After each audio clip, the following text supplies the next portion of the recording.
So, Holly Rose, you started your career as a sales rep for the San Angelo Express, the San Angelo Stampede Express indoor football team. Tell us what that experience was like. That was my first real sales job. That was exhilarating, entertaining every single weekend, and watching my aunt have passion about what she does and passion about the team was very inspiring. It was a lot of hard work. I've always had good work ethics, but something about indoor football and putting together a game, and you have a handful of staff and thankfully a lot of great volunteers in San Angelo, but it's a lot of work, but it was so rewarding. So you mentioned your aunt, who is the late Darlene Jones, Yes. who was very involved in the community, started Bug Express along with Patsy McIntyre, and together they own the Stampede Express football team. Yes. What did you learn from that experience and maybe from working alongside Aunt Darlene? Yeah, so my Aunt Darlene is an amazing woman. She cared about her community, and you could see that. You could see that passion. And she, if I'm being honest, she didn't make anything off of the Stampede. She lost money on that, but she wanted to give something for the community. She wanted to do something for the community, because there's always talk about there's nothing to do in San Angelo, but there was, and she wanted to keep that. She loved having the guys. She loved teaching them, and it was a lot of fun for her, and it was rewarding for me to see the passion that she had for her community. And I always wondered how people get that passion for their community, what drives them, and seeing that she was on the civic events board and just really hands-on, and she didn't hold anything back either. She was a very opinionated woman, but she was very successful because of it also. And so how do you think that her influence has shaped you in some way? She was such a strong woman, and seeing her start up a business as a mother is inspiring for me, because I'm a mother to two little ones, and of course I didn't have my kids at the time, but I knew that I wanted kids, and I wanted my kids to see what her daughter saw, Bridget, and watching her start a business from the ground up and then purchase a football team shortly after that was just, I was in awe of her. I was always so inspired by her, and she drove me to want to do more in my community. So I'm just curious, were you a fan of indoor football? Oh my goodness, I was. Now, originally I was not. She didn't bring the football team. There was a different owner prior to, but it was a lot of fun. And I think especially for the employees and volunteers that helped with the team, because you got to get to know those players and you got to hear their stories and their passion for football. And we had some really amazing people on the team that also gave back to our community. We always had them involved in the community. We had them doing volunteer work, and so I think that's where my passion started. So you were also a member of the 2016-2017 class of Leadership San Angelo, and obviously you were not new to the community at that point, but what did you learn about our community that may have surprised or interested you the most during that experience? A lot of the politics.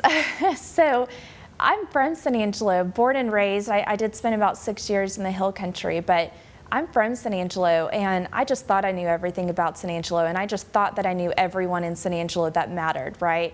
I didn't. There are so many people that are so entranced in our community and give back to our community that I wanted to associate myself with, because I knew that that was my passion. But I learned a lot about politics. The government I was in awe. I really was. And I also learned about the struggles in our community. And I think that really helped me become more aware of how I can be a better citizen in our community. So you have since led two of Leadership San Angelo's community projects. Talk about those. One of the most exciting projects for me was raising funds for building a bench for the Red Arroyo Trail. We worked with Art in Uncommon Places, and they built a bench for us that is titled Keys to Leadership. And just shortly, a couple months ago, they put the bench out on the Red Arroyo, and I took my kids out there, and I was able to show my kids that I had a little bit to do with this. And just, it's a small thing in the community, but I think it's a really beautiful thing in the community. The art community here is amazing, and the fact that I was with a group of people that gave back to the art in our community, even though I'm not an artist, but it was great to be a part of. So you have since served on Leadership San Angelo's board. You're no longer a board member, but you have served in that capacity.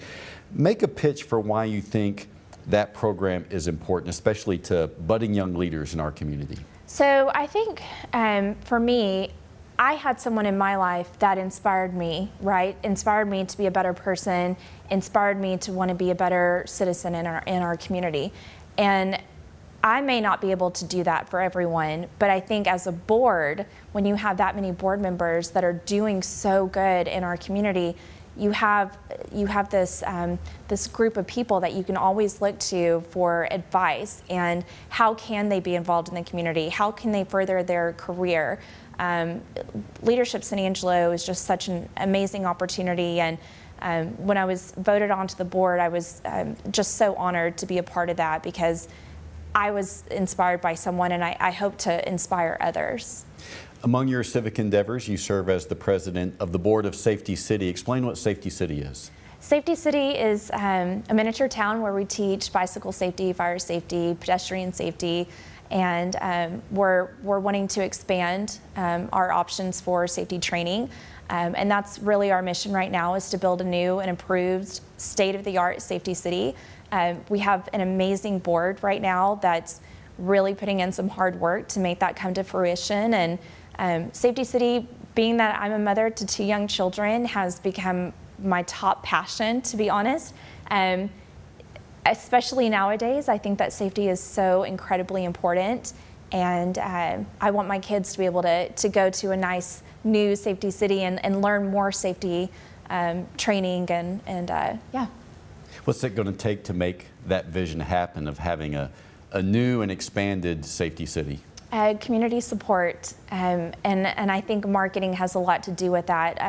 I can't tell you how many times we've gone to an event and they didn't even know that Safety City even existed.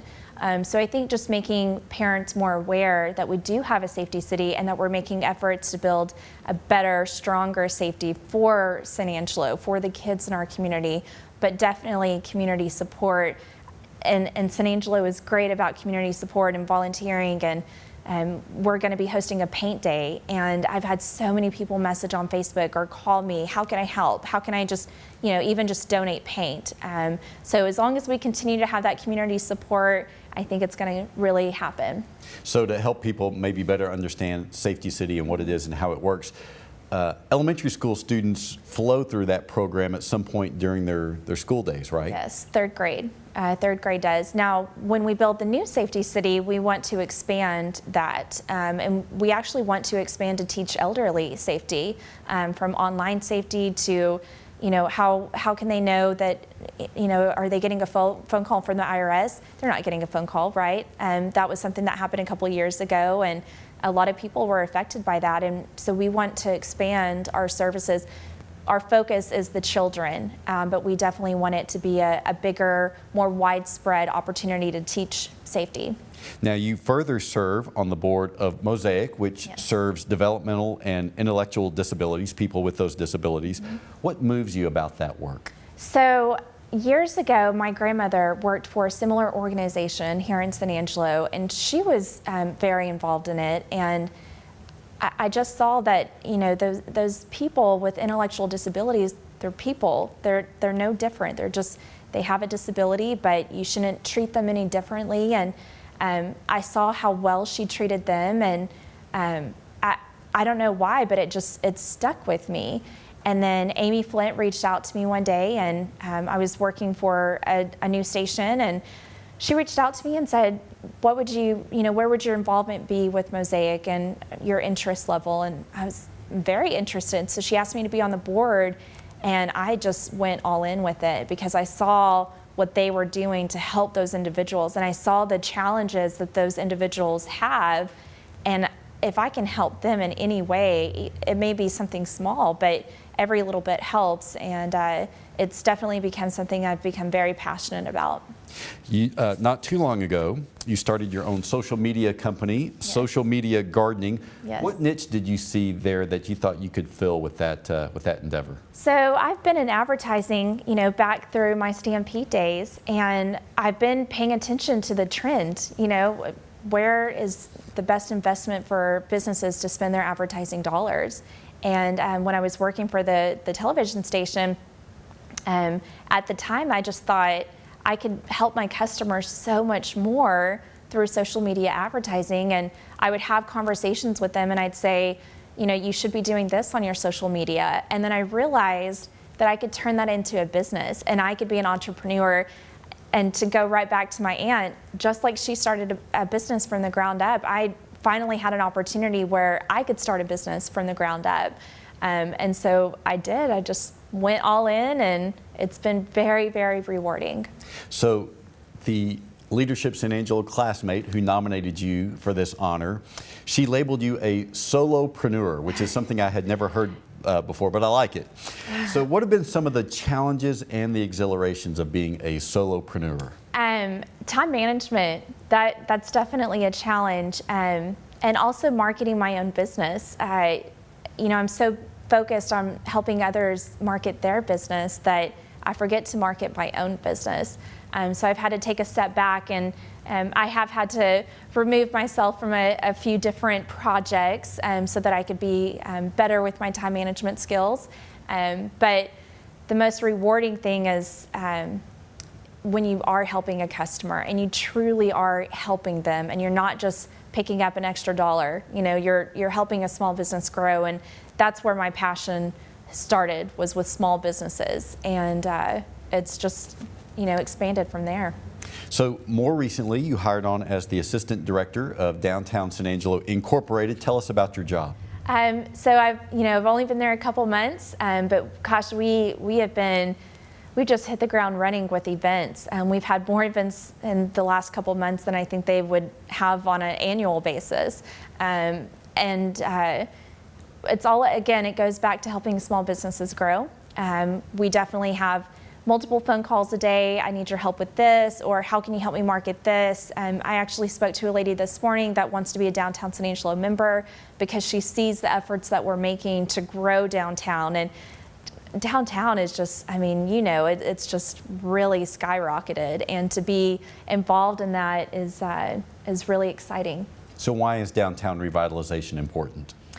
I think it's important because of the historical value. I think keeping history in San Angelo is so important because we have such a great history, and downtown's a big part of that history.